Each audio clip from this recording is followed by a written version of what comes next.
Power AC में सबसे पहले जब हम लोग डेट डायग्नोस किया तो ये सारा बग हम लोग को शॉर्ट चेक करना पड़ेगा। ये वाला कॉयल हम लोग को शॉर्ट मिला, शॉर्ट मिलने के बाद में हम लोग ये कॉयल खोल दिया। खोलने के बाद में अभी हम लोग चेक करेंगे कि कौन सा साइड शॉर्ट है। नंबर 1 ऊपर वाला साइड देखिएगा, देखो ऊपर वाला साइड में जीआर आ गया, मतलब ऊपर वाला साइड में शॉर्ट नहीं है। नीचे वाला साइड में देखो 0 आ रहा है, मतलब ये वाला लाइन शॉर्ट है। अभी हम लोग को जाना पड़ेगा बीट मैप में। बीट मैप में जब गया तो ऊपर वाला जो है, ऊपर वाला जो लाइन है ये देखो पावर एसी से निकला, तो मतलब पावर एसी में शॉर्ट नहीं है क्योंकि यहाँ पर हम लोग को जीआर वैल्यू मिल गया। नेक्स्ट नीचे वाला साइड हम लोग को 0 मिला, मतलब नीचे वाला साइड शॉर्ट है। अभी नीचे में हम लोग क्लिक किया, क्लिक करने से देखा कि ये लाइन देखो कैपेसिटर में गया, ये लाइन फिर पावर एसी में गया, फिर नीचे में कुछ कैपेसिटर है यहाँ पर भी गया, देखो कैपेसिटर में गया।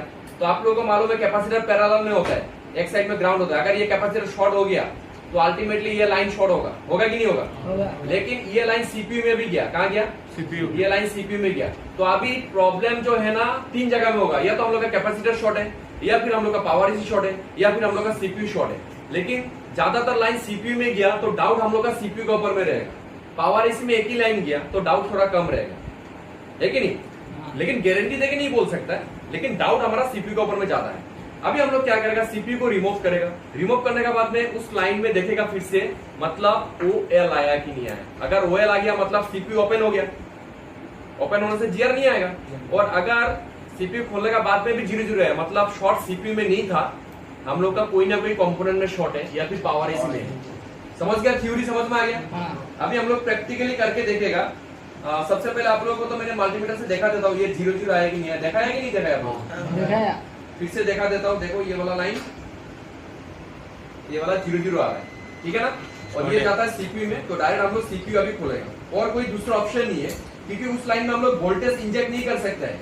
क्योंकि अगर कोई लाइन शॉर्ट होता है, फुल शॉर्ट, तो हम लोग वोल्टेज देके रोजिंग मेथड से भी शॉर्ट को निकल सकता है। क्योंकि ये लाइन सीपीयू में गया तो उसमें हम लोग ज्यादा वोल्टेज नहीं दे सकता है। तो ज्यादा वोल्टेज अगर नहीं देगा तो मेल्ट नहीं होगा, रोजिंग मेल्ट होना पड़ेगा ना हीट होने से। तो क्योंकि ये 0.9 वोल्टेज का लाइन है, तो 0.9 वोल्टेज का लाइन में हम लोग ज्यादा वोल्टेज नहीं दे सकते। 0.9 वोल्टेज अगर देगा तो इतना कम वोल्टेज में आपका क्या होगा, मेल्ट नहीं होगा, गर्म नहीं होगा, ठीक है?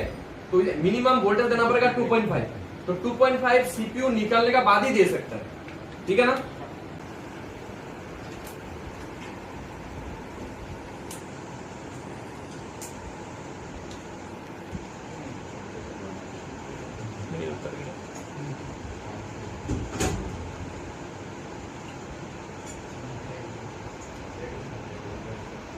नहीं है, सोल्डरिंग है, सोल्डरिंग लग गया, क्लीन कर